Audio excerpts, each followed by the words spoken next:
pembahasan pada ini sudah ya. Oh ini belum, tapi belum semuanya ya, kita mulai dari sini. Ya ini kita bahas kepada city generation. Jadi kalau generasi pertama itu menggunakan pencil beam. Nah gerakannya itu gerak translasi dan rotasi. Jadi pertama kali ini dulu, kemudian ini, terus ini, terus ini. Kemudian setelah itu baru dirotasi 1 derajat. Terus balik lagi 1, 2, 3, 4. Sehingga memang metode atau generasi pertama ini sangat lama. Jadi untuk akuisisi data satu slice itu butuh waktu kira-kira sekitar 4 sampai 5 menit. Jadi sangat lama. Nah, kalau seandainya pada pasien itu 10 slice, berarti akuisisi datanya butuh waktu 40 menit, hampir 1 jam. Itu untuk generasi pertama ya. Tapi karena dulu itu yang ada baru ini termasuk capaian yang sangat luar biasa ya, yang dihasilkan oleh Hounsfield itu. Nah, kemudian masuk kepada generasi kedua. Oh ya, ini namanya untuk setiap line ini setiap berkas ini dinamakan dengan nama ray ya, dengan nama ray. Nah, kalau semua berkas itu namanya beam ya. Jadi ini itu adalah satu ini adalah ray, kemudian semuanya dalam satu sudut itu namanya beam. Beam proyek. Kalau semuanya itu namanya beam, kalau cuma satu itu ray. Kemudian data yang ditangkap itu namanya proyeksi, data proyeksi, projection. Nah, kalau data proyeksi untuk semua sudut itu sering dinamakan dengan nama sinogram atau sinogram ya. Jadi ingat-ingat ya, ada istilah ray, ada istilah beam, ada istilah projection, ada istilah apa tadi itu namanya sinogram ya. Oke, kita lanjut. Nah, ini pada generasi pertama. Nah, kemudian pada generasi kedua kemudian dikembangkan menjadi narrow fan beam. Ini generasi kedua. Jadi ini untuk mengurangi gerak translasi menggunakan narrow fan beam. Jadi sekali tembak itu detektor bisa langsung aktif mungkin 4 sampai 5 detektor. Sehingga ini mengurangi waktu akuisisi data bisa 4 sampai 5 kali lipat. Tapi memang untuk rekonstruksi citra ini menjadi semakin rumit ya. Karena kalau sebelumnya itu matematika sederhana bisa digunakan, tapi begitu dia menggunakan small fan beam ini menjadi rumit. Karena data itu tidak lagi lurus tapi ada yang miring ya, sehingga perlu dilakukan koreksi-koreksi gitu. Tapi lebih cepat, paling tidak bisa lebih cepat 4 sampai 5 kali lipat ya.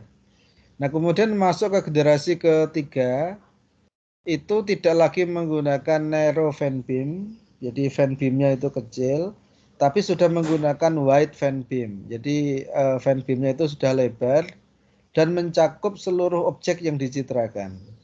Sehingga untuk generasi ketiga ini tidak diperlukan lagi gerakan translasi. Jadi untuk satu sudut itu sekali tembakan saja. Kemudian setelah itu baru digeser ke sudut yang kedua. Jadi tidak ada lagi gerakan translasi. Ya, ini sering dinamakan dengan nama gerakan rotate. Nah, dengan metode ini akuisisi data menjadi sangat cepat. Ya, tinggal untuk satu sudut tinggal diulang sebanyak 360 kali. Tapi gerakan translasi sudah tidak ada lagi. Nah, pada generasi ini sumber sinar X-nya bergerak rotasi, detektornya juga bergerak rotasi ya. Ini cepat sekali. Tapi kemudian ini membentuk suatu berkas proyeksi yang namanya fan beam projection ya. Nah, kemudian ray-nya masing-masing itu tidak lagi lurus tapi membentuk fan di situ ya, fan beam di situ. Ini secara matematika menjadi cukup rumit ya. Ya, nanti saya pernah nulis paper tentang ini dalam bahasa Indonesia dulu sebelum S3. Mungkin kalau yang tertarik silakan di-download ya di jurnal Berkala Fisika dalam bahasa Indonesia ya. Itu dulu sebelum saya fokus ke CT scan ya. Silakan dilihat, mungkin dalam bahasa Indonesia sedikit lebih mudah ya daripada kalau kita lihat paper-paper dalam bahasa Inggris. Nah, tapi metode rotate ini ada kelemahan karena yang namanya detektor itu kita tidak bisa buat dengan persis seragam, itu tidak bisa. Tetap aja ada detektor yang bagus, kadang ada yang tidak bagus. Nah, kalau detektor yang tidak bagus itu berarti dia itu akan mendapatkan radiasi dari titik yang sama. Sehingga nanti ketika direkonstruksi itu akan muncul yang namanya akan muncul yang namanya ring artefak. Jadi di citra itu muncul artefak dalam bentuk seperti cincin, itu seperti ini ya. Seperti cincin-cincin ini. Ini adalah ring artefak. Nah, ring artefak ini muncul karena kualitas detektor yang tidak sama. Sehingga satu detektor selalu mendapatkan radiasi dari titik yang sama gitu. Nah, kemudian ini diperbaiki dengan cara, sebetulnya kalau zaman sekarang bisa diperbaiki dengan software ya. Tapi waktu itu diperbaiki dengan hardware. Yaitu apa? Yaitu dengan menggunakan detektor yang bentuknya itu full melingkar penuh mengitari pasien. Nah, kemudian sinar X-nya, sumber sinar X-nya yang bergerak melingkar ya. Dan kemudian biar nanti kabelnya tidak nggubet ya. Nah, itu nanti menggunakan slip ring, pakai teknologi slip ring. Jadi nempel gitu. Tapi ketika bergerak dia tidak masalah ya. Nah, dengan metode ini memang biayanya lebih mahal karena detektor yang dibuat berarti lebih banyak karena mengitari seluruh tubuh pasien. Tapi ring artefak bisa dihilangkan. Karena dengan metode ini bisa jadi memang detektor itu tidak homogen, tetapi radiasi itu menembaknya secara acak gitu ya, sehingga nanti data yang dihasilkan itu data yang jelek itu tidak ngumpul di satu tempat itu, sehingga ring artefak itu bisa diminimalisasi dengan metode ini, tapi biayanya lebih mahal. Ya, ini secara matematis saya nggak akan cerita. Itu generasi yang ketiga, masuk generasi yang keempat ya. Saya mungkin nggak cerita ini dulu. Nah, kemudian setelah itu, ini memang kalau kita bicara generasi itu tidak sama ya di setiap buku. Sebetulnya setelah itu nanti ada generasi berikutnya yang namanya generasi helical city atau sering juga disebut dengan nama spiral city, city spiral. Nah, kalau metode sebelumnya yang generasi keempat itu tembakan itu dilakukan pada titik tertentu. Jadi pada sumbu Z, pada sumbu longitudinal tertentu. Setelah itu untuk bergerak ke slice berikutnya, sinar X dimatikan dan meja bergerak. Setelah itu baru ditembakkan lagi, berputar lagi. Demikian seterusnya. Nah, secara teknis gerakan mekanik yang jalan berhenti, step and shoot, itu tentu akan jauh lebih susah ya. Maka di tahun 90-an oleh Profesor Willy Kalender ya, ini orang dari Erlangen, dari Jerman, dari Siemens ya, itu mengembangkan satu teknik yang agak berbeda yang kemudian dinamakan dengan generasi kelima lah ya. Itu yang sering dinamakan dengan nama spiral city. Nah, kalau metode spiral city ini adalah, jadi ketika ditembakkan, posisi meja pasien itu bergerak masuk secara kontinu. Sehingga lintasan sinar X pada permukaan pasien itu membentuk lintasan spiral. Maka nanti dikenalkan satu konsep, satu parameter yang dinamakan dengan nama pitch. Ya. Karena nanti gerakan meja itu bisa lebih cepat atau lebih lambat dari putaran sinar X. Kalau gerakan meja itu lebih cepat, pitch-nya lebih dari 1. Tapi kalau mejanya itu pelan-pelan, lebih lambat dibanding putaran, dinamakan pitch-nya itu kurang dari 1. Gitu. Nah, memang untuk generasi yang keempat ini, rekonstruksi citra menjadi semakin rumit ya. Nah, karena data yang didapatkan tidak eksak di titik itu. Nah, maka untuk menghasilkan data di titik yang mau direkonstruksi itu digunakan suatu teknik yang umum yaitu yang namanya interpolasi ya. Nah, itu masuk kepada generasi yang kelima. Tapi ada yang mengatakan ya generasi yang lain ya. Kemudian berikutnya adalah masuk ke generasi keenam. Ini yang sering dinamakan dengan nama multi detektor city.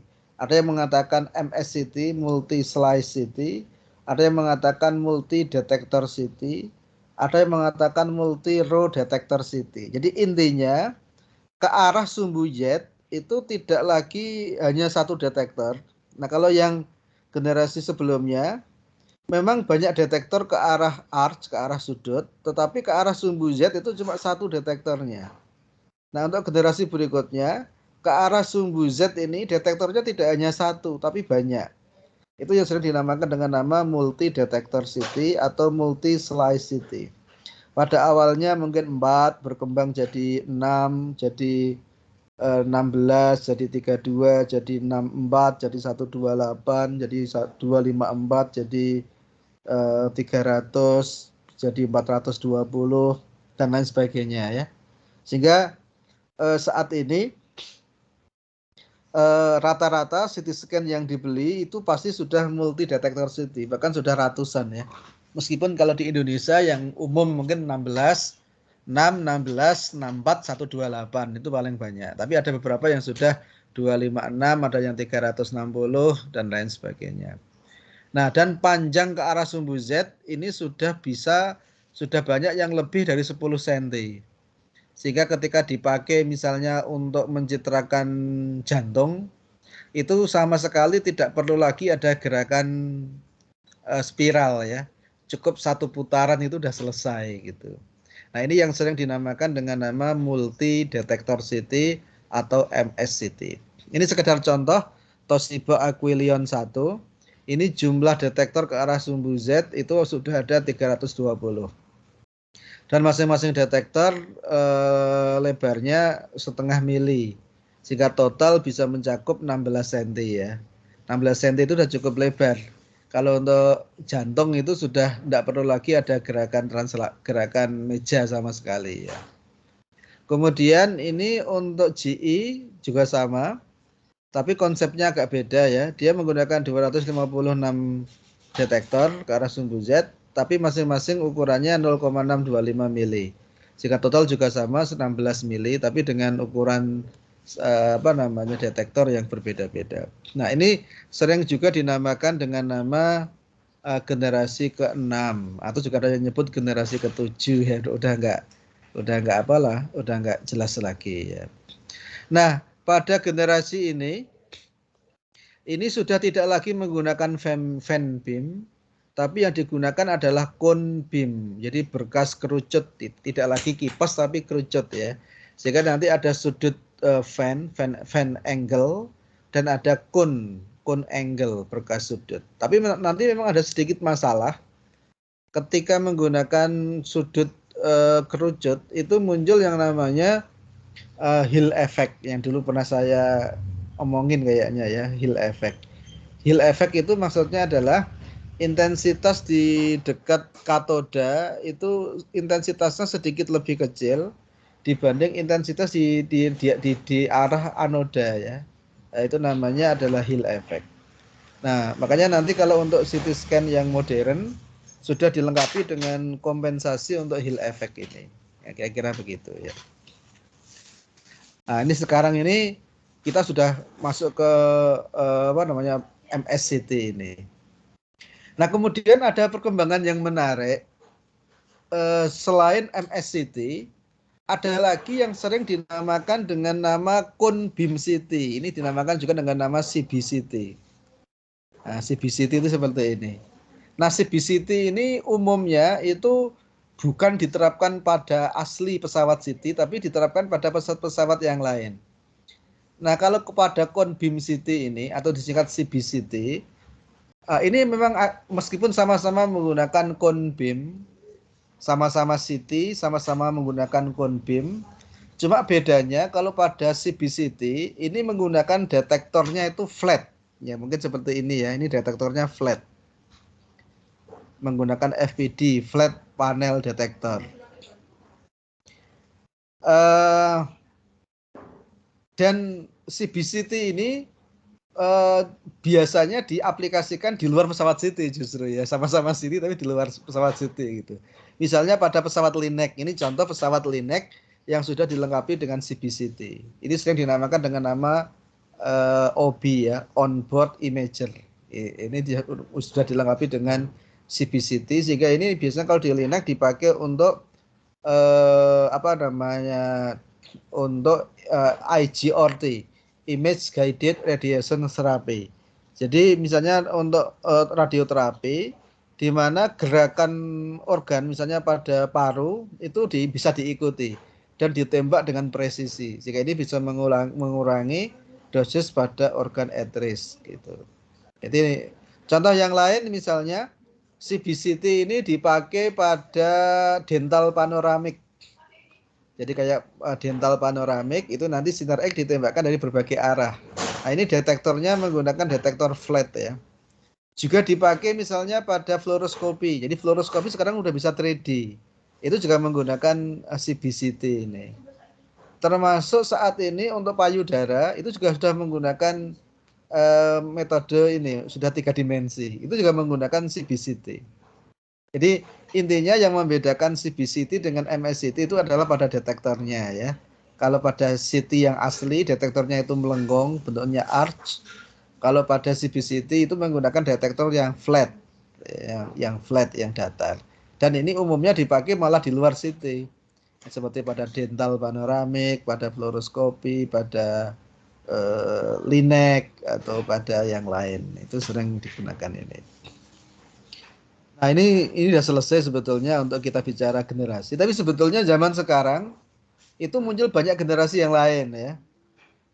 Nanti banyak teknik yang lain. Tapi sebetulnya ini opsional ya. Misalnya nanti pada pesawat City itu sudah dilengkapi dengan teknik yang namanya TCM, Tube Current Modulation. Jadi arus tabung itu tidak konstan sepanjang scanning, tapi arus tabung itu ngikuti bentuk tubuh. Kalau tubuhnya tipis, arusnya turun. Kalau bentuk tubuhnya tebal, nanti arusnya naik.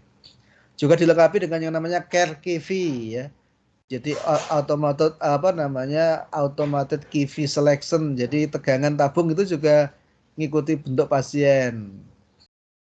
Nah, kemudian yang terbaru saat ini lagi jadi hot topic ya di seluruh dunia.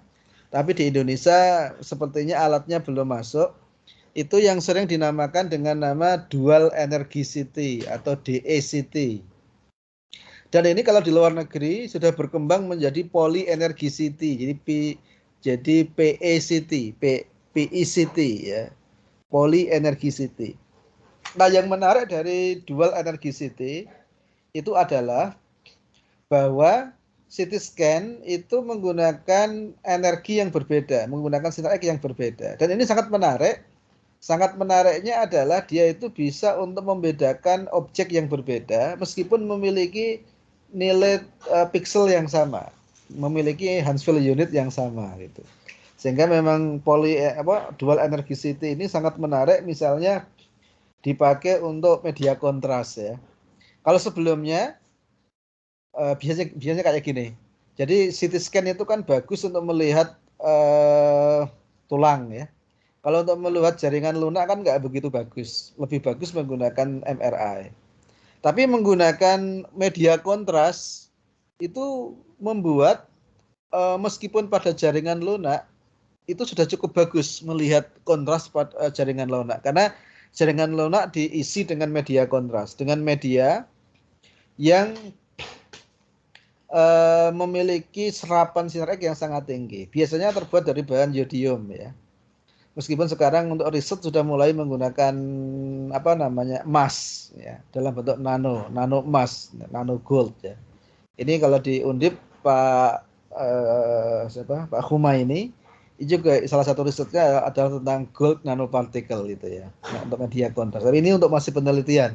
belum dipakai di klinis. Kalau di klinis masih menggunakan yodium. Nah, jadi ketika pasien itu disuntik dengan yodium, maka yodium itu akan masuk ke jaringan-jaringan lunak, mengisi kepada pembuluh-pembuluh darah. Sehingga pembuluh darah itu bisa sangat bagus dicitrakan dengan CT scan ya. Tapi memang mau tidak mau pasien harus diinjeksi dengan media kontras ini. Tapi yang cukup menarik adalah media kontras ini umumnya memiliki Hounsfield unit atau pixel value yang mendekati sama dengan tulang. Ya, dia sangat tinggi nilai pixelnya ya. Nah, nanti ketika disegmentasi itu kadang-kadang terganggu oleh tulang. Sehingga kita tidak bisa melihat pembuluh darah secara utuh tanpa diganggu tulang, itu nggak bisa gitu. Nah, dengan metode dual energicity ya itu bisa diatasi. Jadi kita hanya bisa melihat media kontrasnya saja, hanya bisa melihat tulangnya saja. Jadi meskipun tulang dan media kontras itu memiliki nilai piksel yang sama, tapi dengan dual energicity keduanya itu bisa dipisahkan gitu. Nah, itu yang sangat menarik ya. Sehingga dengan dual energicity kita bisa melihat pembuluh darah secara utuh. Sehingga kita bisa menilai kelainan penyempitan pembuluh darah itu bisa sangat powerful. Dan itu bisa dilakukan dengan full automatic ya. Dan masih banyak fungsi-fungsi yang lain. Itu mungkin contoh yang paling populer di dalam aplikasi dual energicity. Dan sekarang lebih maju lagi karena menggunakan poly energicity ya. Tapi ini belum masuk di Indonesia. Kalau untuk yang dual energicity sudah ada di Indonesia beberapa, mungkin seperti di Rumah Sakit Kelapa Gading itu sudah ada. Dan kemarin saya juga dikabari di Rumah Sakit Bromios di dekat ITB itu mungkin tahun ini akan install ya. Dan kemarin fisikawan medisnya itu WA saya bahwa nanti dia tahun ini rencana mau S2 di Undip itu dan mau mengeksplorasi masalah dual energicity ini. Ya, itu kira-kira ya sedikit gambaran tentang city generation. Ya, sebelum kita masuk ke city hardware, mungkin ada yang mau ditanyakan? Silakan kalau ada yang mau ditanyakan dulu.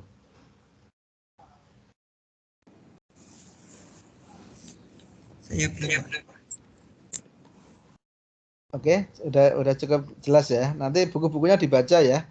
Jadi jangan hanya mengandalkan penjelasan dari saya. Karena kalau penjelasan ini sifatnya sangat terbatas.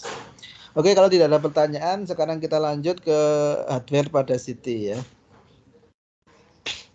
Jadi CT scan secara umum itu tampak seperti gambar ini. Jadi ada beberapa komponen utama yang kelihatan di sini. Yang pertama itu meja pasien. Nah, meja pasien ini tempat pasien ditempatkan ya. Dia bisa bergerak maju, mundur, atas, bawah ya. Kemudian yang kedua itu yang bentuknya donat. Nah, itu sebetulnya sering dinamakan dengan nama gantry ya. Nah, kalau zamannya Hounsfield dulu itu belum bentuknya donat ya. Sebetulnya donat itu tuh baru generasi setelahnya Hounsfield ya. Itu oleh Ledley ya, Ledley. Itu yang membuat. Jadi kalau pada Hounsfield itu CT scan hanya bisa untuk kepala. Selain kepala nggak bisa. Untuk toraks nggak bisa.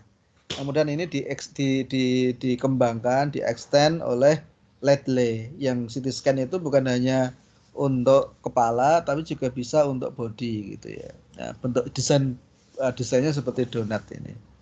Nah, yang seperti donat itu sering dinamakan dengan nama gantry. Nah, di gantry ini ada berbagai macam hal ya. Yang jelas di dalam gantry ini ada tabung sinar X dan ada detektor. Ya, karena tabung sinar X ini berputar, maka pemasangan kabel itu tidak fix ya. Kalau fix ya gubet ya, tapi menggunakan teknologi slip ring gitu. Ya kira begitu.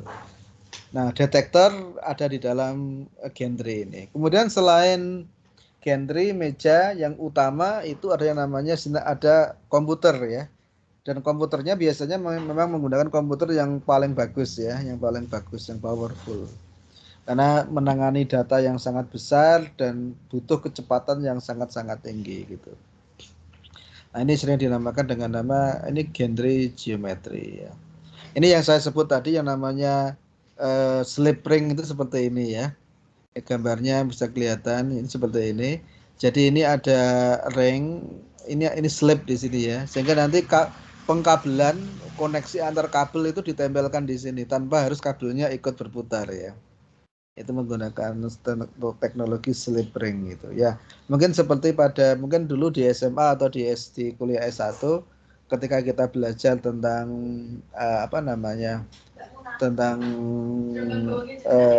apa? Tentang misalnya tentang kipas angin ya. Itu kan ada di dalam kipas itu kan ada rotor yang bergerak itu ya. Nah, itu sambungan kabel itu tidak fix ya, tapi menggunakan slip ring di situ ya. Nah, kira-kira begini. Dan tabung sinar X ini berputar mengitari pasien di dalam gantry. Ini variatif ya, bisa di set. Umumnya itu antara 0,3 sampai 2 detik. Jadi putarannya itu bisa 0,3 detik sampai 2 detik. Yang umum dipakai untuk klinis sekitar 1 detik ya. Nah, itu sering disebut dengan nama gantry rotation time ya.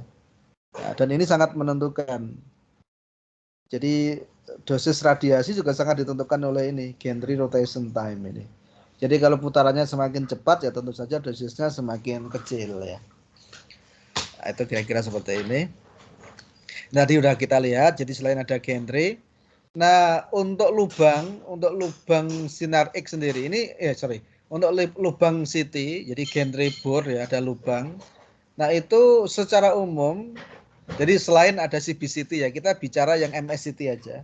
Yang CBCT nanti memang, kalau yang CBCT nggak perlu ada bore ya, nggak perlu ada lubang kalau yang CBCT. Tapi kalau kita ngomong MSCT, itu selalu ada bore. Dan MSCT itu secara umum ada dua. Yang pertama MSCT yang dipakai pada radiologi. Dan yang kedua, MSCT yang didesain khusus untuk radioterapi. Nah, itu yang membedakan apa? Yang membedakan itu terutama pada 3 hal ya. Yang pertama, kalau pada radiologi itu menggunakan bor yang umumnya lebih kecil diameternya. Mungkin sekitar 60 cm atau lebih sedikit ya. Kalau untuk radioterapi, umumnya itu menggunakan bor yang lebih luas, umumnya sekitar 80 cm gitu. Itu yang pertama. Terus yang kedua, untuk radioterapi, meja yang dipakai itu pakai meja flat. Ini sama dengan di alat linek ya, mejanya juga flat itu. Terus yang ketiga, dilengkapi dengan sistem laser yang lebih komplit ya, karena dia dibuat mirip dengan radioterapi. Nah, kalau pada radiologi, meja pasien itu agak melenggong ya, agak melenggong dan biasanya juga masih ada alasnya gitu. Dan itu tidak ada masalah, dia tidak mengganggu citra ya. Tapi kalau di radioterapi itu sangat mengganggu perhitungan dosis itu. Dan kok udah saya jelasin di mata kuliah radioterapi, dosis di radioterapi itu tidak boleh meleset sedikit pun ya.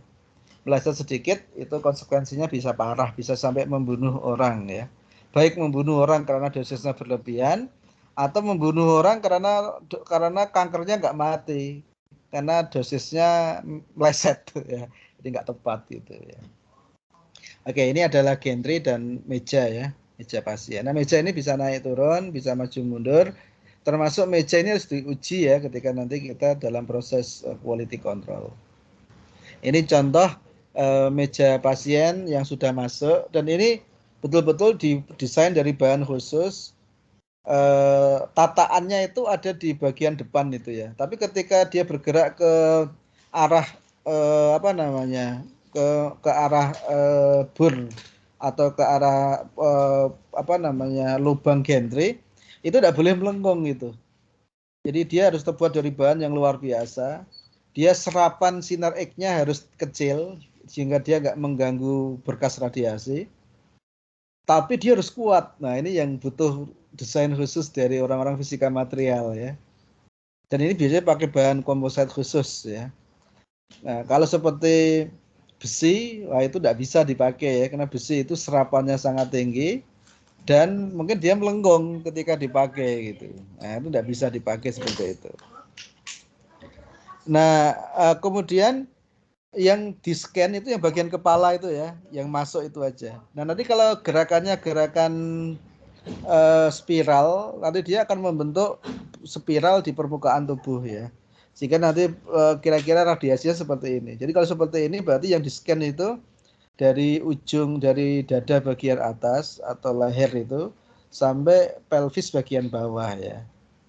Ini sering dinamakan dengan nama scan pelvis, abdomen dan chest ya. Nah, kemudian scan itu bisa kita atur, bisa kita scan dengan luas yang, ini panjang scan-nya bisa kita atur, itu namanya panjang scan ya, L, scan length, atau itu panjang ke arah Z axis itu ditentukan oleh tenaga medis yang mengerjakan. Kemudian yang kedua, luas area yang di scan itu juga bisa diatur. Nah, itu nanti membentuk yang dinamakan dengan nama field of view, disingkat dengan FOV. FOV, field of view. Itu menentukan besarnya area yang di-scan. Nah, kalau field of view-nya itu terlalu kecil, mungkin nanti citra pasien akan terpotong ya. Tapi kalau field of view-nya terlalu besar, mungkin objek yang dilihat itu terlalu kecil. Sehingga memang field of view ini harus dipilih yang paling optimal. Tidak terlalu kecil, juga tidak terlalu besar. Kalau terlalu kecil, objek-objek akan kepotong. Kalau terlalu besar, organ-organ akan kelihatan kecil gitu ya. Kemudian scan length juga harus diatur. Scan length-nya nggak boleh terlalu panjang. Kalau terlalu panjang ya nanti organ-organ yang tidak diperlukan terkena radiasi. Tapi juga tidak boleh terlalu pendek. Kalau terlalu pendek nanti organ yang mau kita lihat jadi terpotong gitu. Sehingga di sini butuh hati-hati, butuh protokol yang bagus ya. Nah, ini maksimum field of view ya. Jadi saya sudah cerita tadi, maksimum field of view. Umumnya maksimum field of view itu yang dipakai sekitar 50 cm ya. 50 cm. Tapi kalau untuk dipakai di pasien itu tergantung. Kalau misalnya pada toraks itu umumnya yang dipakai itu ya sekitar 30 sampai 40 gitu. Kalau untuk kepala yang umum dipakai itu antara 20 sampai 25 cm. Ini field of view-nya seperti itu. Nah, tadi saya sudah cerita ya. Jadi ada yang dinamakan dengan nama ray tadi. Mohon maaf ya, ini ada sedikit gangguan, ada tetangga yang baru menurun mobilnya. Ya, dia selain ada yang namanya ray, ada yang namanya fuse. Ya, fuse itu adalah proyeksi pada sudut-sudut tertentu, namanya fuse. Ya. Ada beam, ada ray, ada fuse. Nah, kemudian data proyeksi itu gabungan dari semua sudut, sering dinamakan dengan nama tadi sinogram tadi, sinogram ya. Nah, kemudian antar detektor ya ke arah sudut ya, pada sudut tertentu itu dipisah oleh grade ya. Ini untuk mengurangi radiasi hambur ya. Sehingga kena hambur itu, radiasi hambur itu akan menurunkan ketajaman citra, atau ketajaman citra itu sering dinamakan dengan nama resolusi spasial. Ini kita biasanya menggunakan anti scatter grade ya. Ini kita pasang antar detektor biasanya. Tapi umumnya kalau untuk CT scan ini tertutup, jika kita umumnya nggak akan buka pasang ya, kita nggak berani. Ya bisa aja kita buka-buka, tapi kita khawatir kalau rusak ya, kalau rusak harganya mahal. Biasanya yang biasa buka itu ya teknisi. Kalau kita fisikawan medik nggak berani buka biasanya. Kita hanya ngecek apa yang sudah terpasang. Kalau setelah kita cek kok ternyata hasilnya kurang optimal, kita tinggal ngomong ke bagian ke bagian maintenance ya, bahwa ada yang kurang cocok gitu, perlu diganti atau perlu diperbaiki. Ini contoh pesawat City yang udah dipotong-potong ya. Ini kalau di negara maju untuk pendidikan biasanya dilakukan seperti ini, karena mereka kalau untuk pendidikan itu nggak eman ya. Tapi ya kalau Indonesia ya tidak mungkin lah ya, karena harganya aja puluhan miliar ya, kita potong-potong editnya siapa gitu. Nah, ini contoh, ini gantry yang udah dipotong tapi masih ditutup ya. Kalau ini gantry yang udah dipotong dan dibuka ini ya. Ini kelihatan, ini di sini ada grade-nya, ini sebenarnya tutup aja. Dan itu tentu dicari bahan yang atenuasinya sangat kecil, sehingga memang detektor ini kadang-kadang nggak kelihatan, tapi ada yang ini transparan, sehingga kita bisa lihat di bawahnya detektornya. Tapi umumnya nggak transparan ya, seperti ini kan nggak transparan, ini nggak kelihatan. Nah di bawahnya ini ada detektor ini, dan antar detektor dipisah dengan tadi anti scatter grid tadi. Kemudian masing-masing detektor langsung dihubungkan dengan dengan rangkaian elektronika, ya signal conditioning system di sini ya. Ini memang perlu kita juga belajar elektronika ya kalau kita mau lebih detail di sini. Ini contoh yang lain, potongan yang lebih tampak jelas ya. Ini ini kan cuma ada 3 ini. Kalau ini lebih banyak ini ya. Karena kita bisa lihat di sini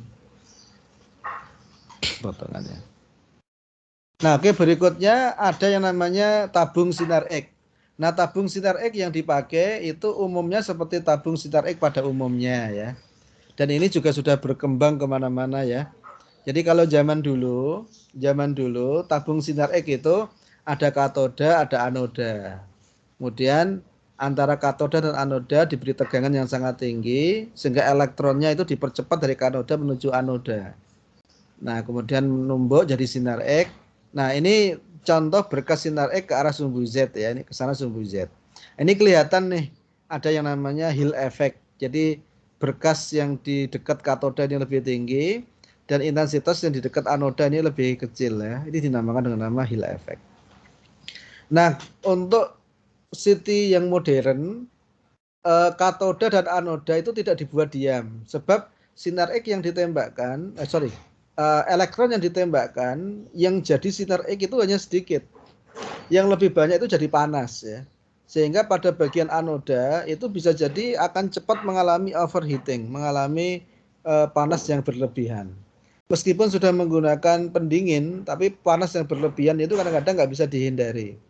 Nah, kemudian untuk mengurangi itu, untuk mengurangi disipasi panas ya, maka tabung anoda ini biasanya dibuat dalam bentuk melingkar. Jadi diputar gitu. Jadi yang ditembak kan di titik ini. Nah, dia berputar. Nah, ketika ini diputar akhirnya kan titik yang ditembak kan berganti-ganti gitu. Sehingga akhirnya panas tidak hanya terkonsentrasi di satu titik, tapi panas itu didistribusi sepanjang lintasan melingkar itu. Sehingga dalam hal ini maka panas itu lebih banyak didistribusi. Panas lebih banyak disebarkan ke area yang lebih luas. Ini lebih bagus ya. Dan sinar X yang zaman sekarang umumnya sudah pakai yang metode seperti ini. Sudah menggunakan namanya rotating anode ya, anoda yang berputar. Sudah hampir tidak ada lagi yang menggunakan stating anode ya. Itu zaman dulu. Sekarang sudah pakai yang rotating anode ini, yang rotasi ya, anoda yang berotasi. Nah, ini kalau kita lihat ada 2 sudut di sini ya. Ini sumbu Z, kita lihat dari samping. Ini kalau dilihat dari depan. Maka nanti ada ada 2 sudut ya. Sebagaimana yang tadi sudah kita bahas itu. Ada yang namanya, ini dinamakan dengan nama cone angle, jadi sudut kerucut. Ini yang muncul Hill effect. Ada juga yang dinamakan dengan nama fan angle ya. Fan angle ini nggak ada artefaknya dan homogen ya, dan bisa lebar juga ya. Nah, makanya dulu itu yang dipakai fan angle dulu. Cone angle ini baru dipakai setelah muncul teknologi MDCT atau MSCT itu ya. Tentu dengan koreksi-koreksi ya. Nah, kemudian luasnya, jadi kan begini. Jadi pada bagian anoda ini kan ditembak elektron menghasilkan sinar X gitu. Ini diputer ya, anodanya diputer biar panasnya itu terdistribusi merata gitu. Nah, kemudian yang menarik adalah titik ini yang ditembak itu bisa kita atur lebarnya. Nah, bisa kita atur ya, ini namanya focal spot ya. Dan ini kesana itu namanya focal track ya. Ini bisa kita atur. Jadi nanti kita menggunakan yang namanya magnetic steering. Jadi kita atur dengan medan magnet. Yang focal spotnya ini bisa kita atur. Maksudnya kita buat focal spot kecil atau kita buat focal spot yang besar. Jadi target yang ditembak yang ditembak elektron itu bisa kita atur kecil, bisa kita atur besar. Memang ada plus minusnya ya. Kalau kita menggunakan focal spot kecil, ini kualitas citranya akan sangat bagus, akan sangat tajam. Tapi problemnya panas pada anoda itu semakin terlokalisir pada area yang kecil, sehingga akan gampang overheating gitu. Nah, untuk mengurangi atau meminimalkan overheating, maka focal spot itu dinaikkan, dibesarin. Tapi ketika itu dibesarin, maka nanti ketajaman citra akan berkurang karena ada suatu peristiwa yang dinamakan dengan nama penumbra itu ya. Nah, seperti kalau gerhana itu ya, ada umbra, ada penumbra. Jadi kalau focal spot semakin besar, itu akan semakin ketajaman akan semakin kurang. Sehingga di sini butuh optimasi. Nah, yang umum dipakai itu sekitar berapa ya? Kalau nggak salah sekitar 0,1 mili ya untuk focal spotnya ini tergantung gitu. Atau 0,2 mm gitu. Tapi itu bisa diatur. Dan setiap sinar X, setiap pabrikan itu beda-beda ya. Makanya kita harus hati-hati dengan masalah ini. Yang saya tahu persis itu miliknya Toshiba ya. Nah dulu waktu di Jepang saya yang dimiliki oleh kampus itu pakai Toshiba 4 slice ya. Toshiba 4 slice. Nah saya dulu pernah melakukan scanning dengan arus kecil sampai arus besar. Karena dulu saya mau menghitung resolusi spasial secara otomatis itu menggunakan kurva MTF. Ternyata menarik ya. Jadi dia sudah diset otomatis oleh pabrikan. Jadi menggunakan batas arus 150 mA. Jadi ketika arusnya itu menggunakan 150 mA, dia focal spotnya itu kecil. Tapi begitu arusnya dinaikin lebih dari 150, itu secara otomatis focal spotnya naik gitu. Saya baru tahu setelah riset itu ya. Karena saya tidak membaca manualnya. Toh kalaupun baca manual juga nggak bisa juga karena bahasa Jepang ya. Jadi saya tahu dari riset itu, oh ternyata dia secara otomatis ketika arusnya dinaikin, dia focal spotnya naik sendiri. Itu nanti bisa dibaca di jurnal yang saya publikasi di Polandia ya, tentang automated MTF calculation itu. Jadi perhitungan MTF secara otomatis using simple wire phantom, menggunakan phantom wire phantom buatan sendiri yang sederhana gitu.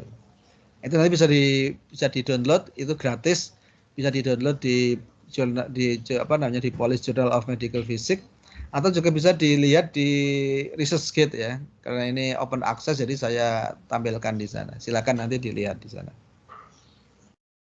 Nah ini teknologi yang lebih canggih lagi, dan ini belum semuanya pesawat punya ini ya. Ini hanya yang keluaran terbaru lagi, yang lebih baru lagi, mungkin yang akhir-akhir ini. Mungkin setelah tahun 2015-an lah ya. Sebelum itu masih menggunakan yang sebelumnya. Nah, kalau yang menggunakan teknologi ini sangat menarik. Kalau yang sebelumnya yang berputar itu hanya anodanya. Jadi anodanya ya. Yang dinamakan dengan nama rotating anode. Nah, untuk generasi yang ini yang diputar itu tidak lagi anodanya, tapi yang diputar itu seluruh sistem. Jadi yang diputar itu seluruh sistem. Nah, kemudian padahal elektron itu kan harus kita tembakkan ke arah bawah. Nah, kalau sistemnya berputar, berarti kan sumber elektron kan juga ikut berputar. Iya, betul. Sumber elektron ikut berputar. Tapi gimana agar elektron itu selalu menembak di area bawah? Karena bukaan sinar X itu di area bawah ya. Nah, itu nanti elektron itu kita putar menggunakan medan magnet, menggunakan steering coil di situ. Ini menarik ini ya.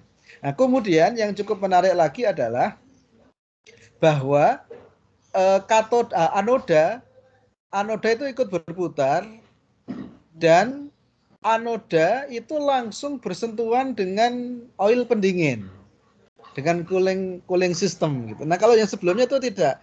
Kalau yang sebelumnya itu seperti ini. Seperti ini ya, seperti ini. Nah, kemudian katoda dan anoda ini dibungkus dengan suatu wadah kaca. Nah, kemudian baru dikasih pendingin. Maka yang didinginkan itu kacanya. Jadi tidak langsung pendingin itu tidak langsung bersentuhan dengan anoda gitu. Maka memang kadang-kadang panas itu tetap ada ya meskipun sudah menggunakan teknologi ini. Nah kalau yang ini luar biasa. Kalau yang ini pendingin, jadi cooling oil itu sudah langsung bersentuhan dengan anoda gitu. Sehingga akan lebih efektif dan efisien dalam mendinginkan anoda.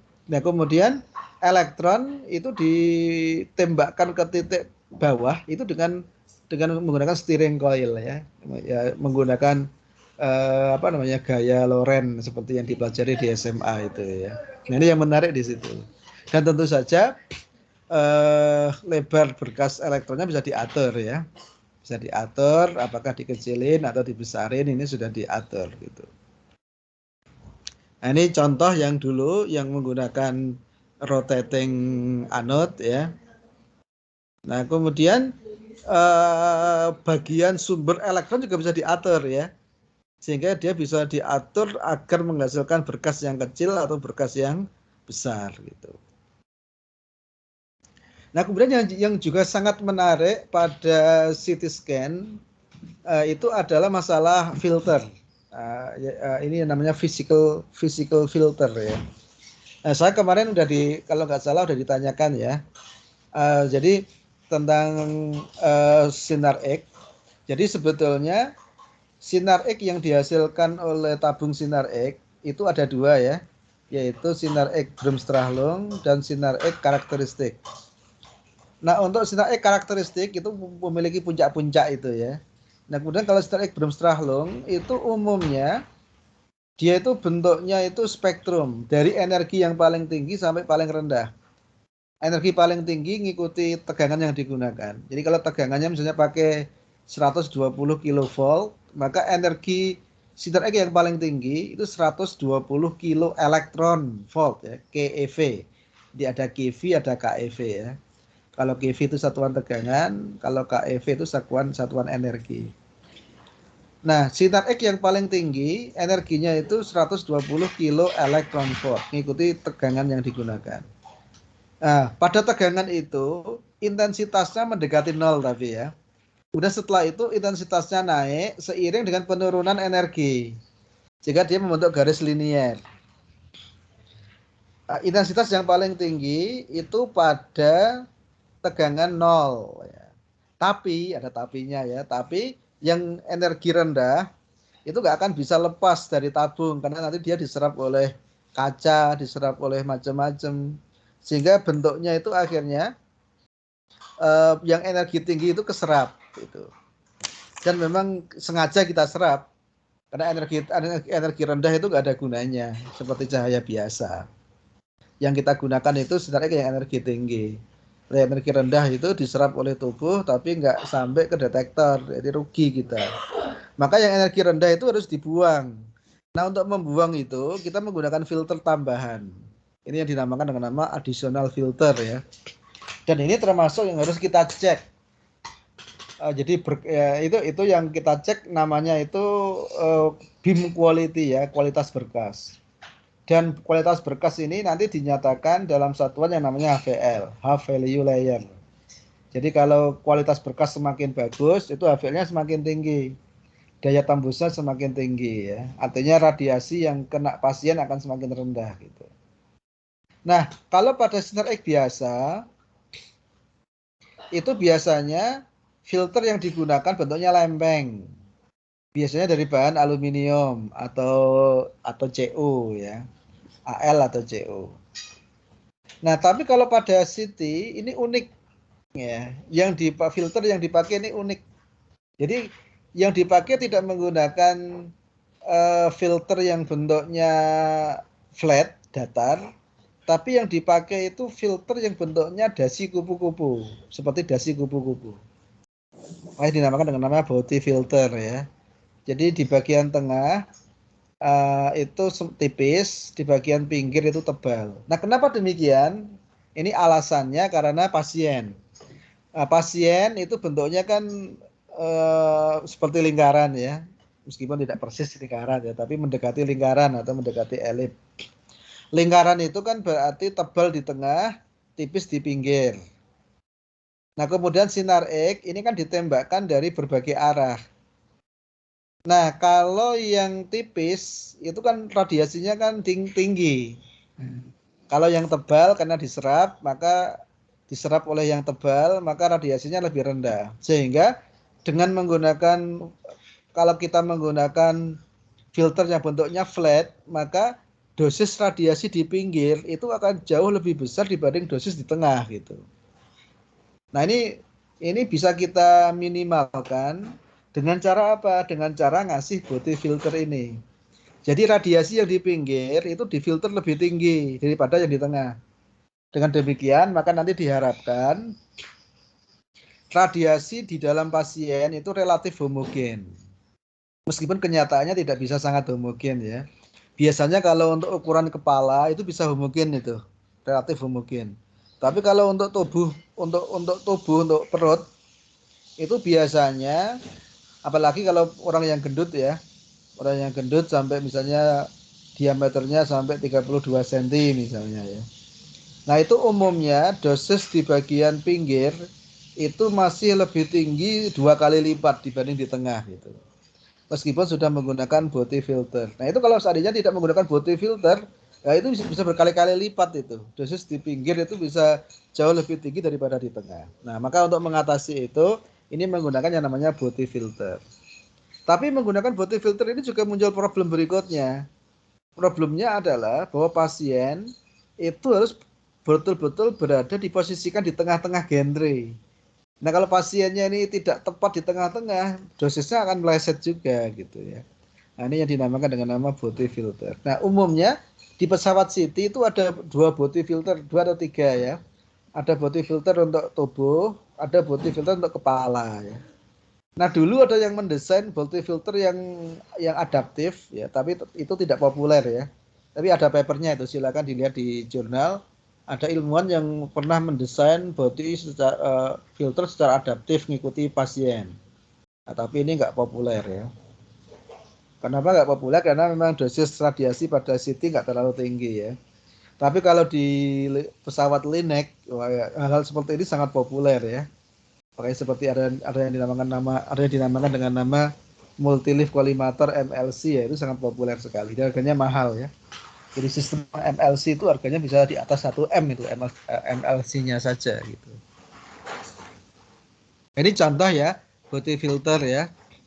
Ini ada 3 nih. Ada yang small, ada yang large, ada yang medium. Jadi kelihatan di sini. Jadi yang tengah itu tipis, yang semakin ke pinggir ini semakin tebal ya. Ini kalau kita lihat sebetulnya seperti kupu-kupu sebetulnya ya. Meskipun kalau dilihat secara sekilas ya kelihatan seperti cekungan gitu aja ya. Nah, ini masalah body filter itu. Nah, ini kalau seandainya tidak menggunakan body filter, dosis di tengah ini akan jauh lebih, dosis di pinggir akan jauh lebih tinggi ya. Kalau kita menggunakan body filter yang tepat, maka dosis ini homogen ya. Tapi kalau terlalu body filternya terlalu kekecilan ya, misalnya pada tubuh, tapi kok kita menggunakan botinya kepala, ini kebalik justru, yang di tengah dosisnya lebih tinggi gitu. Nah, ini salah satu. Jadi body filter ini unik ya. Dulu pernah ada mahasiswa yang mendesain sistem secara otomatis mendeteksi posisi pasien ya, menggunakan kamera Kinect. Itu nanti bisa di-download juga. Namanya anak S1 sebetulnya. Namanya apa itu? Mbak Nisa ya. Itu membuat sistem menggunakan kamera Kinect. Dan dengan kamera Kinect itu bisa mendeteksi posisi pasien secara otomatis, apakah sudah tepat berada di ISO center atau belum gitu. Nah, sayangnya riset ini belum dilanjutkan secara komprehensif ya. Tapi saya kemarin dapat info dari Pak Fuji dari Jepang itu. Saat ini di beberapa pesawat City yang modern itu sudah dilengkapi sudah dilengkapi kamera linek dan sudah terintegrasi di City gitu. Jadi kita baru mencoba membuat, ternyata yang komersial sudah ada ya. Jadi memang kadang-kadang kita harus gerak cepat nih. Kalau kita nggak cepat itu ketinggalan ya. Kita baru mikir itu sudah dikerjakan oleh orang luar negeri kadang-kadang ya. Sebetulnya saya mulai mikir ini semenjak tahun 2017 sudah mikir. Tapi baru sempat ngerjakan itu di tahun 2000-an ketika sudah lulus S3 itu ada mahasiswa yang ngerjain, ternyata sudah dikerjain oleh orang Belanda itu yang kelompoknya si Boyce itu. Dan beberapa waktu setelah itu sudah komersial gitu. Ya agak telat ya sebetulnya. Ini sebetulnya cukup menarik ini cukup sederhana. Kita bisa buat dengan sederhana sebetulnya ya. Nah, itu kira-kira sedikit gambaran tentang tentang putih filter ya. Berikutnya detektor ya, detektor.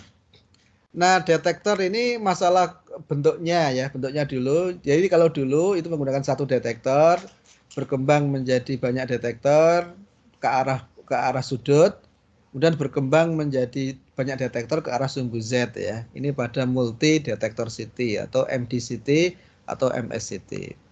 Nah, ini cukup menarik kalau zaman dulu ketika kita menggunakan satu detektor seperti ini, satu detektor. Nah, kemudian slice thickness. Jadi kita itu ingin menghasilkan citra dengan ketebalan berapa, itu ditentukan oleh kolimator. Kolimatorlah yang menentukan slice thickness. Jadi kolimator menentukan beam width, lebar berkas menentukan slice thickness. Nah, kalau zaman dulu begitu. Ya, jadi slice thickness itu ditentukan oleh kolimator.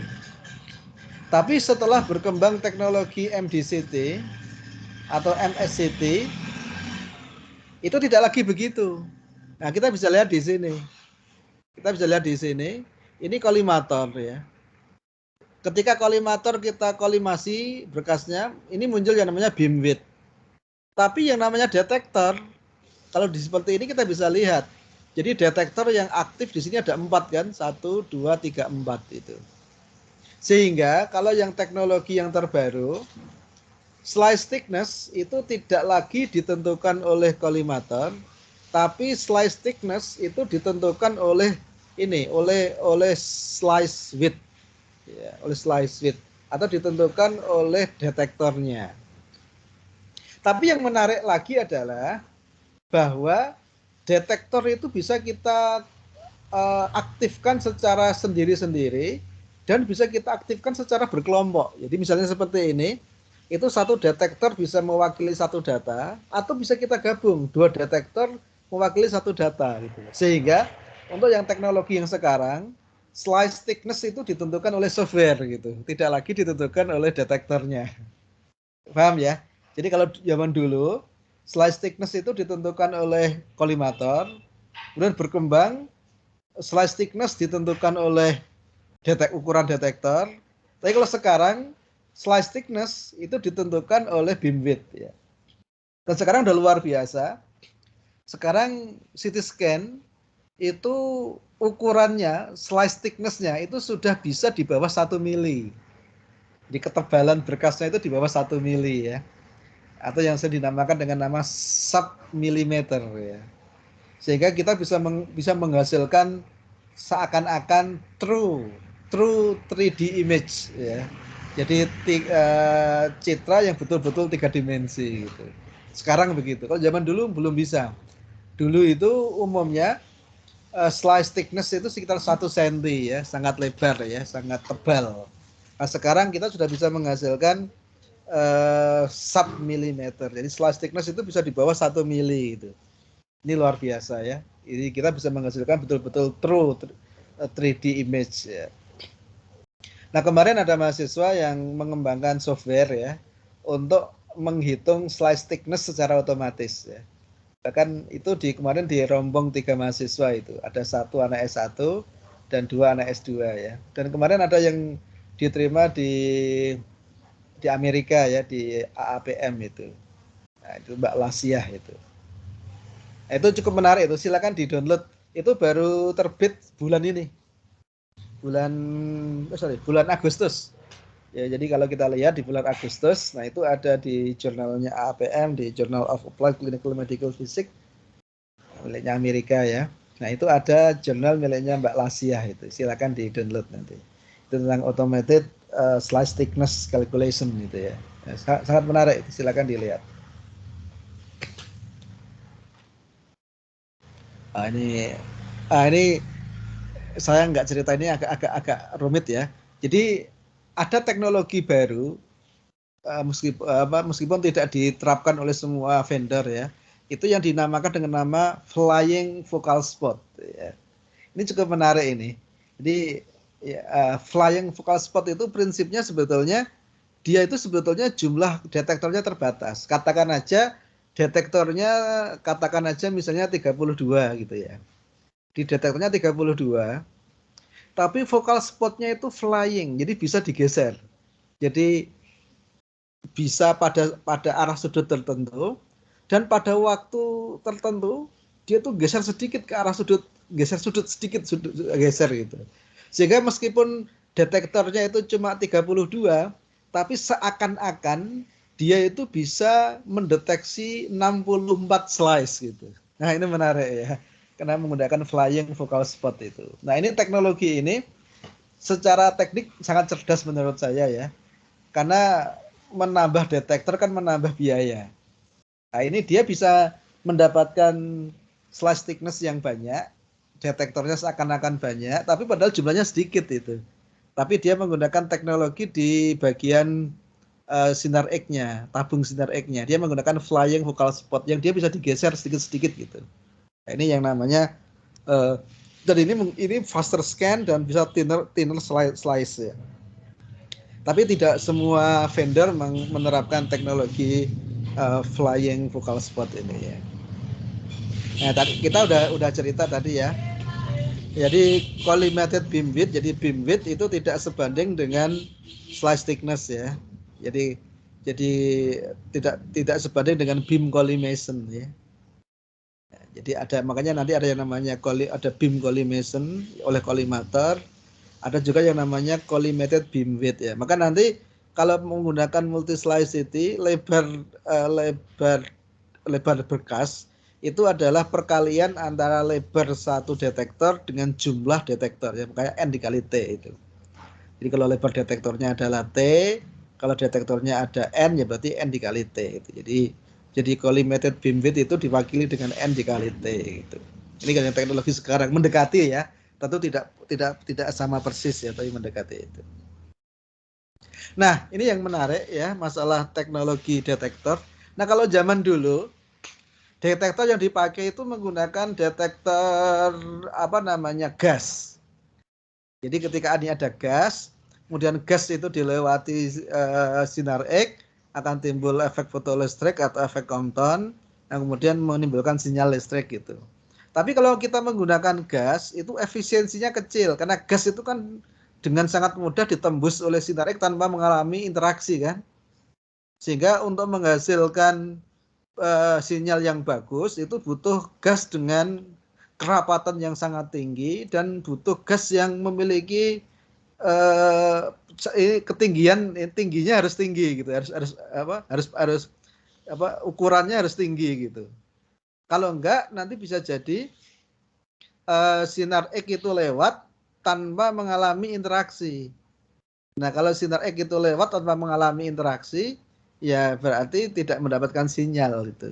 Nah, itu tidak efektif. Tapi zaman dulu kita pakai itu, menggunakan gas itu ya. Meskipun dipilih gas-gas khusus ya seperti gas argon, dan dia dimambatkan pada tekanan yang sangat tinggi gitu. Nah, sekarang itu sudah enggak zamannya. Nah, sekarang kita sudah menggunakan teknologi solid state ya, menggunakan zat padat ya. Misalnya ini yang cukup populer saat ini menggunakan keramik scintillator ya. Keramik, nah karena dia keramik maka dia padat sekali. Maka ketika dia padat sekali, ketika ada sinar X yang lewat, maka akan banyak mengalami interaksi di situ dan menghasilkan sinyal yang cukup tinggi ya. Nah, ini bahan scintillator. Jadi scintillator itu adalah bahan yang kalau dia kena sinar X akan memancarkan cahaya tampak. Itu namanya scintillator ya. Nah, tentang scintillator itu saya kira sudah dibahas di mata kuliah fisika radiasi ya. Saya nggak akan bahas terlalu detail. Nah, kemudian scintillator ini kemudian dilengkapi dengan nama fotodioda ya. Sehingga fotodioda ini ketika kena cahaya dia akan menghasilkan elektron. Nah, elektron inilah yang menghasilkan sinyal listrik. Sinyal listrik ini yang nanti akan diubah menjadi sinyal digital gitu. Nah, seperti itu ya kira-kira ya. Kalau sekarang pakainya keramik scintillator ini. Cuma kalau di dalam dunia digital ini sering dinamakan dengan nama indirect ya, metode tidak langsung. Karena sinar X untuk menjadi sinyal itu diubah dulu jadi cahaya gitu.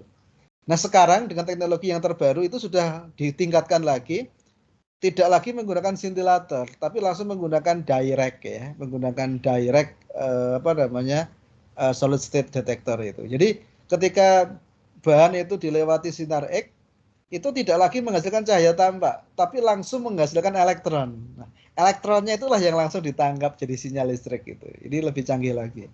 Nah, seperti FPD, flat panel detector, sekarang sudah banyak yang menggunakan teknologi itu, menggunakan direct radiation tadi itu.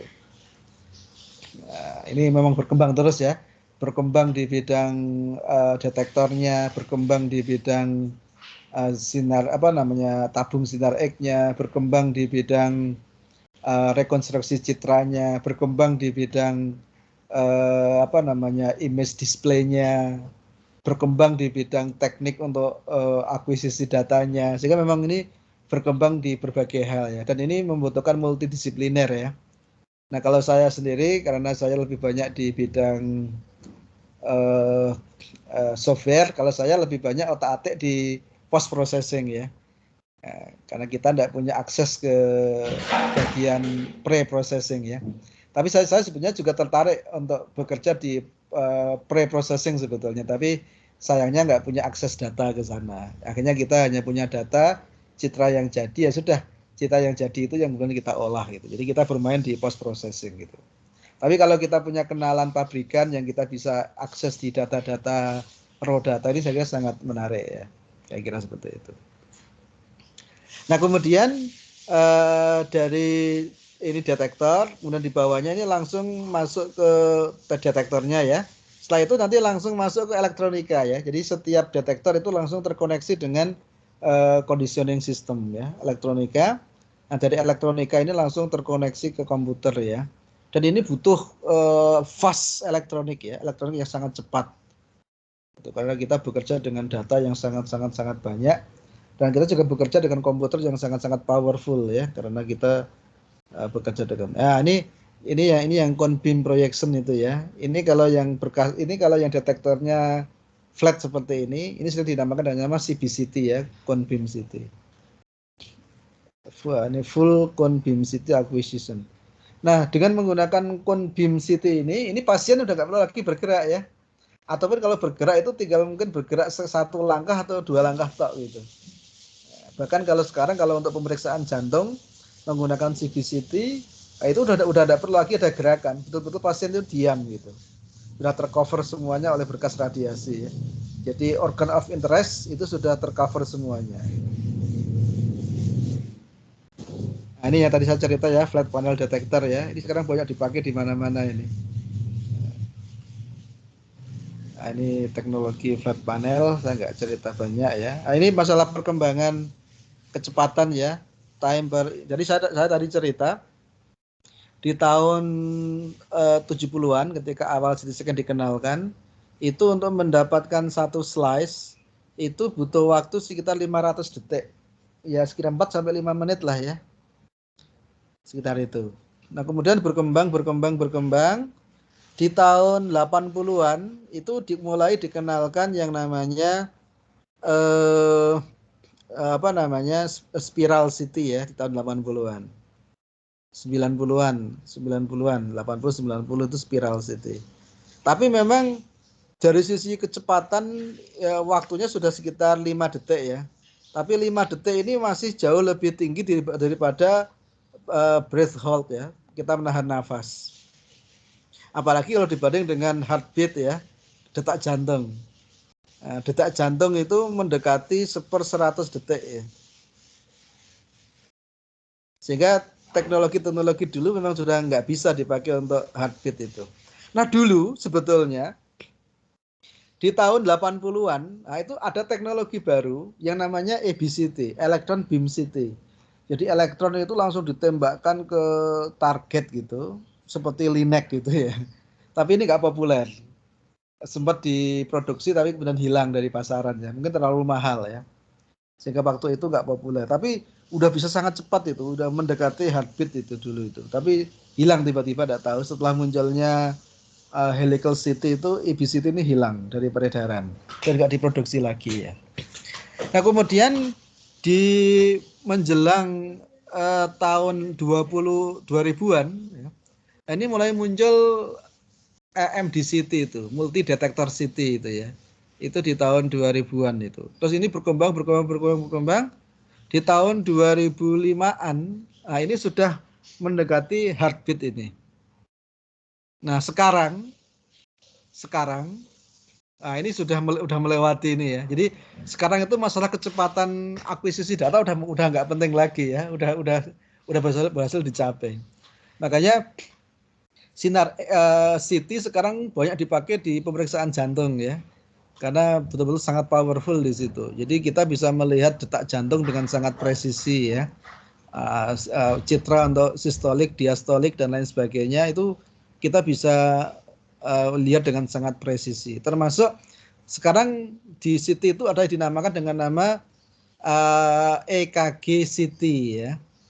Jadi apa namanya ECG gated CT ya. Jadi CT yang nyalanya itu dipandu dengan EKG. Sehingga kita bisa mendapatkan citra hanya pada fase-fase tertentu.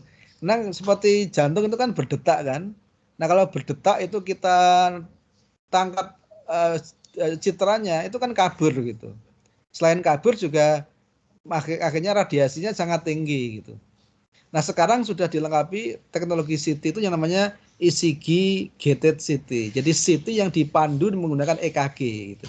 Sehingga radiasi itu hanya akan nyala pada fase-fase tertentu. Sehingga meskipun jantung itu bergerak, tapi kita bisa mendapatkan citra seakan-akan jantung yang diam gitu. Nah, ini menarik sekali. Dan ini banyak dipakai secara luas di bidang jantung dan pembuluh darah ya. Ya sekarang itu kecepatan CT bisa kurang dari 0,01 detik ya. Sangat cepat sekali sekarang itu. Ini sedikit informasi tentang hubungan antara slice thickness dengan noise ya. Jadi memang problemnya ketika noise semakin tipis, ketika slice thickness semakin tipis, itu noise-nya semakin besar ya. Ya memang kita tergantung aplikasinya, kita untuk mau apa gitu. Kita itu mau mendapatkan citra yang tipis atau mendapatkan citra yang noise-nya kecil. Kalau tipis itu salah satu bagusnya itu partial volume artefak itu bisa dihindari ya. Saya kemarin udah cerita tentang yang namanya partial volume artefak itu PVA itu ya. So kalau muncul partial volume artefak itu, jadi misalnya ada katakan aja ada tulangnya kecil. Tulang itu di kanan kirinya itu jaringan lunak. Nah itu kalau slice thickness-nya terlalu lebar, maka di dalam satu pixel itu kan mewakili voxel yang besar. Nah padahal voxelnya itu ada tulang, ada jaringan lunak di rata-rata. Itu muncul artefak di situ. Nah kita kalau ingin artefak itu bisa dihindari atau dikurangi ya kita menggunakan slice thickness yang kecil, yang misalnya di bawah 1 mili gitu. Tapi problemnya memang noise-nya akan besar. Sehingga di sini memang masalah kita bisa mengembangin software yang menurunkan noise itu menarik ya. Nah sekarang ini kalau di klinis itu ada satu software khusus yang bisa digunakan untuk mereduksi noise. Dan ini udah di pasar sudah banyak. Itu yang sering dinamakan dengan nama IR ya. Jadi iterative reconstruction. Nah itu kalau kita beli CT itu umumnya software IR itu harus dibeli sendiri itu karena biasanya dia tidak include di paket standar. Jadi kita beli sendiri yang IR itu. Nah kemarin kebetulan saya juga ngembangin software yang kita beri nama dengan nama SMF, Selective Mean Filter ya. Nah kemarin udah kita publikasi, itu udah terbit juga papernya di Journal of Biomedical Physics and Engineering. Nah, silakan dilihat di jurnal tersebut, ini open access atau juga bisa dilihat di ResearchGate ya. Termasuk kemarin ada mahasiswa yang mencoba membandingkan antara SMF yang kita buat dengan IR ya. Itu dilaksanakan di Rumah Sakit Indriati Solo dan cukup menarik itu. Tapi papernya belum terbit ya. Itu tapi udah diterima di Iranian Journal of Medical Physics. Ya semoga terbit dalam bulan-bulan yang depan ini mungkin ya. Udah setahun yang lalu tapi belum terbit ya. Itu hasilnya cukup menarik ya. Di situ hasil yang didapatkan oleh SMF itu sangat comparable dengan yang didapat menggunakan iterative reconstruction gitu. Nah, ini kalau betul-betul hasilnya bagus, itu bisa menurunkan noise dengan cukup optimal dan tentu saja tidak perlu biaya ya karena ini softwarenya kita buat sendiri dengan harga yang sangat murah itu. Tapi ya sayangnya memang software seperti ini tidak bisa integral di dalam sistemnya City ya, itu yang jadi masalah. Kecuali kalau kita mungkin punya koneksi dengan vendor gitu. Makanya kalau kalian ada yang punya kenalan dengan vendor barangkali bisa ditawarkan ya sehingga sistem sederhana seperti ini bisa digabung ke sana. Nah, ini contoh ya, contoh citra sebelah kiri dan sebelah kanan. Yang sebelah kiri itu yang didapat menggunakan slice thickness 1,25 mili, mendekati 1 mili. Sementara yang sebelah kanan ini yang didapat menggunakan slice thickness 5 mili. Nah, kita bisa lihat dengan menggunakan slice yang semakin tipis itu objek kecil itu akan semakin kelihatan. Karena partial artefak volume itu bisa dihindari gitu. Ya, semakin bagus sebetulnya. Tapi problemnya noise-nya semakin tinggi ya. Kita bisa lihat ya noise-nya bintik-bintik noise di situ kelihatan semakin banyak gitu ya. Nah, itu nanti bisa kita buang menggunakan noise reduction itu. Ya, saya kira itu. Oke, saya kira untuk City Hardware sudah selesai ya. Ya, mungkin sampai sini ada yang mau ditanyakan. Nanti pekan depan insya Allah nanti kita akan bahas masalah City Acquisition Mode ya. Ada pertanyaan nggak sampai sini? Pak Anam, saya mau tanya Pak. Ya, silakan. Pak, itu kan kalau di situ kan tadi ada body filter ya Pak? Ya, betul. Nah, kalau pakai body filter itu citranya itu nanti lebih bagus atau standar Pak biasanya? Kalau dari sisi citra sebetulnya nggak ada bedanya, hampir nggak ada bedanya. Oh begitu. Nah, tapi Terus dari sisi dosis yang sangat berbeda. Nah, dosisnya kan berbeda ya Pak? Berbeda ya. Nah, itu kan hampir sama kayak di misal pakai di mana Pak alat yang bukan City ya Pak, itu kan ada yang kayak apa namanya konvensional yang bisa langsung dia otomatis untuk tegangannya kan Pak. Nah di situ itu ketika saya lihat itu ternyata dosisnya itu kan lebih rendah menggunakan filter daripada tidak menggunakan filter. Oh iya jelas ya. Nah saya itu masih bingung untuk menjelaskannya Pak. Kenapa filternya memang kalau pakai filter itu kan berarti kan menghambat dosisnya dosis yang keluar kan Pak. Ya. Tapi perhitungannya itu gimana Pak? Jadi begini, kenapa kalau pakai filter itu dosisnya lebih kecil? Ya sebetulnya kan kalau dari sisi kualitas citra, pakai filter atau enggak itu hampir nggak ada bedanya dari sisi kualitas citra. Ya, hampir nggak ada bedanya. Tapi kalau kita menggunakan filter, dosisnya itu bisa lebih rendah. Penjelasannya seperti ini. Anggap aja ada sinar X, jumlahnya 10. Jumlahnya 10 ya, ada 10 berkas, 10 sinar X. 1 2 3 4 5 6 7 8 10. Anggap aja energinya itu dari 1 sampai 10 kilo elektron volt. 1 2 3 4 5 6 7 8 9 10. Paham ya? Oke ya. Oke, 10. Nah, ini 10 radiasi ini kalau ditembakkan ke pasien itu yang bisa tembus itu mungkin yang energinya 6 sampai 10. Yang energinya 1 sampai 5 itu nggak tembus. Oke, paham nggak sampai sini? Kenapa nggak tembus? Karena energinya terlalu rendah. Jadi panjang gelombangnya terlalu panjang atau frekuensinya terlalu kecil sehingga dia nggak bisa menembus pasien. Nah, tetapi 10 radiasi ini kan kena pasien. ya kan?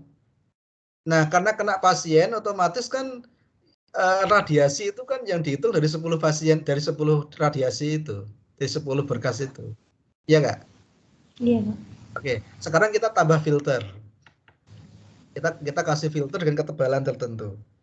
Nah, ketika kita kasih filter dengan ketebalan tertentu, nah akhirnya radiasi yang energinya 1, 2, dan 3 itu keserap. Ya kan? Jadi yang dilepas oleh yang tembus filter itu berarti yang energi berapa? Jadi kan 4, 5, 6, 7, 8, 9, 10. Ya enggak? Yang 1, 2, 3 kan keserap. Iya. Nah, dari sisi kualitas citra kan nggak ada bedanya. Karena yang nembus pasien kan cuma 6, 7, 8, 9, 10. Tapi karena yang 1, 2, 3 udah diserap oleh filter, berarti kan radiasi dosis yang kena pasien kan udah berkurang jauh itu. Karena radiasi yang 1, 2, 3 yang harusnya kena pasien udah hilang gitu. Nah, proses itulah yang sering dinamakan dengan nama beam hardening namanya. Jadi semakin tebal filter, itu radiasi dengan energi kecil itu semakin banyak yang hilang. Sehingga rata-rata energi radiasi itu semakin tinggi. Itu dinamakan dengan nama beam hardening. Gitu. Itulah alasan kenapa kalau filternya itu ditebalkan, itu dosisnya semakin kecil. Secara umum, kualitas citra nggak terpengaruh secara umum, tapi dosisnya bisa diturunkan dengan cukup optimal, gitu, cukup banyak. Bisa nggak? Bisa diterima nggak? Bisa, Pak. Ya, itu ya.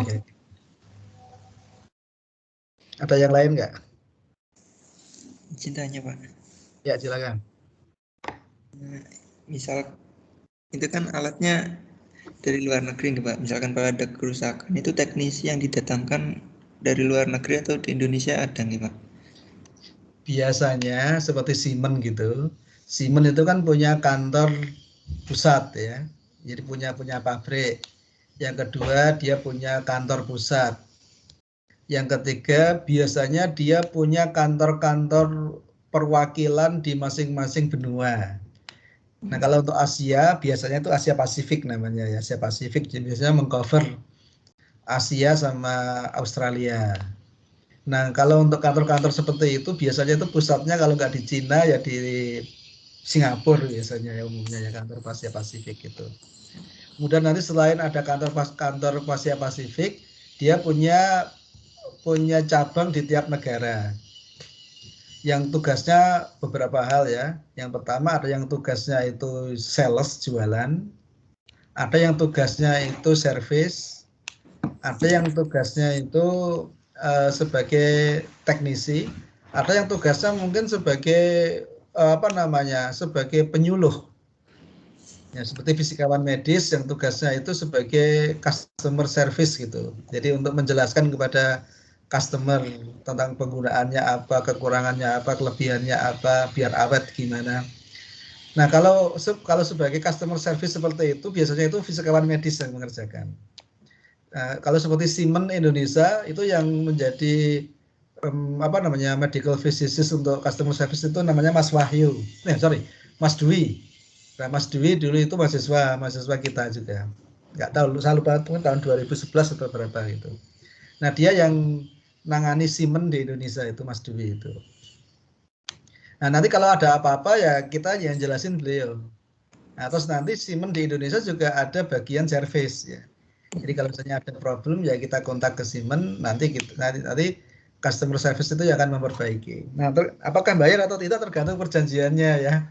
Perjanjian waktu beli itu. Apakah apakah itu termasuk dalam kontrak awal atau gimana, itu tergantung perjanjian di awal. Ada yang selama sekian tahun kalau ada kerusakan itu diperbaiki dengan gratis ya ada. Ada yang diperbaiki dengan item-item tertentu. Kalau yang rusak itu bagian ini bayar. Kalau yang lain selain itu nggak bayar, itu ada. Ada yang modelnya sekarang kan kontrak ya. Sekarang itu banyak yang modelnya kontrak gitu. Jadi rumah sakit itu hanya ketempatan alat. Yang sebetulnya yang membeli itu pihak ketiga. Nah, kemudian nanti tinggal sharing keuntungan. Jadi rumah sakit dapat berapa persen, yang itu dapat berapa persen gitu. Jadi prinsipnya biasanya di tiap negara sudah ada perwakilan, ya, sudah ada perwakilan. Tapi kalau kerusakannya parah, ya biasanya ketika diganti udah nggak bisa, ya udah akhirnya dikandangkan juga. Memang ini sangat eman ya. Kalau seandainya kita itu punya kemampuan untuk mengotak-atik itu akan sangat bagus. Nah kebetulan di Jogja itu ada salah seorang orang ya namanya Pak Joko. Dulu dia sebetulnya S2 di Undip, ya, alumni kita. Tapi sayangnya nggak sampai lulus katanya karena sibuk ya. Nah dia itu pintar sekali. Dia itu ahli elektronika. Dan bahkan dia itu bisa membuat sistem elektronika untuk alat-alat radiologi ya. Seperti CT scan itu dia bisa buat sebetulnya. Nah, bagian elektronikanya ya. Nah, termasuk sistem DR itu bisa. Nah kemarin saya tuh sebenarnya udah pesen itu sistem DR1 itu. Udah dijanjiin dari tahun lalu sampai sekarang belum jadi-jadi gitu ya. Belum sempat saya tanya lagi itu. Nah itu cukup menarik itu. Silakan kalau yang tertarik ke gitu-gituan, nanti kontak aja ke Pak Joko ya, tinggal di Jogja itu namanya. Dia banyak menjual juga dia alat-alat yang dia buat sendiri itu. Ya gitu kira-kira sedikit gambarannya. Iya. Namanya Pak Joko ya. Oke, ada yang lain yang mau ditanyakan? Dari saya cukup, Pak. Tapi Bang kadang-kadang kita perlu punya ilmu ya. Kalau enggak itu kadang-kadang ya kita diakali nggak tahu ya. Jadi misalnya itu di dalam itu ada sedikit tombol yang misalnya itu nggak sengaja geser gitu. Akhirnya kan itu alat itu nggak berjalan dengan baik. Akhirnya kita ngundang vendor hanya benerin tombol mungkin suruh bayar 30 juta gitu. Ya, nah, itu repotnya orang nggak punya ilmu kan begitu ya. Tapi memang kadang-kadang problemnya bukan masalah nggak punya ilmu, tapi juga problemnya masalah kewenangan. Jadi kalau bukan dari vendor kan juga nggak berani buka-buka kan. Nanti kalau ada apa-apa malah kita ditemboi wong kan repot itu. Okay. Saya sendiri kalau misalnya mengambil data, mahasiswa juga saya tekankan. Jadi kalau kita ngambil data di rumah sakit itu jangan sampai kita mengoperasikan alatnya sendiri ya. Ya meskipun kita bisa. Itu nanti kalau ada apa-apa kita yang jadi masalah itu. Karena alat-alat seperti ini tuh harganya nggak murah itu. Harganya puluhan miliar gitu. Jadi kita jual sawah aja nggak bakalan tutup itu. Jadi kalau kita ngambil data itu kita cukup menjelaskan ke teknisi yang ada di sana. Mbak atau Mas kita mau ngambil data ini kita jelasin secara detail nanti biar dia yang ngambil. Jadi kalau nanti ada apa-apa yang tanggung jawab enggak kita, yang tanggung jawab nanti dia. Makanya harus hati-hati lah intinya. Jangan merasa bisa langsung otak-atik sendiri. Nanti kalau ada apa-apa kita yang ditemboi orang nanti malah repot itu. Gitu ya. Oke, Pak. Oke, kalau tidak ada pertanyaan, mungkin kita sampai di sini dulu ya. Saya juga udah capek ini mulut saya. Jadi mungkin pekan depan nanti kita bahas tentang City Acquisition Mode. Dan jangan lupa untuk banyak baca buku sendiri, termasuk yang buku yang kemarin itu ya buku dari IAEA. Termasuk jangan lupa untuk mulai membaca jurnal ya. Baca jurnal, nanti pada pertemuan ke-7 itu nanti dipresentasikan. Saya latihan ya. Saya latihan baca jurnal, latihan memahami dan lain sebagainya. Oke, mungkin kalau tidak ada pertanyaan, mungkin kita sampai di sini dulu. Yang saya janji untuk pekan ini, untuk hari ini 2 kali, mungkin sekali ini aja dulu. Nanti saya informasikan untuk pengganti yang kemarin ya. Sementara mungkin sampai di sini dulu. Ya, terima kasih. Assalamualaikum warahmatullahi wabarakatuh. Waalaikumsalam warahmatullahi wabarakatuh. Terima kasih, Pak.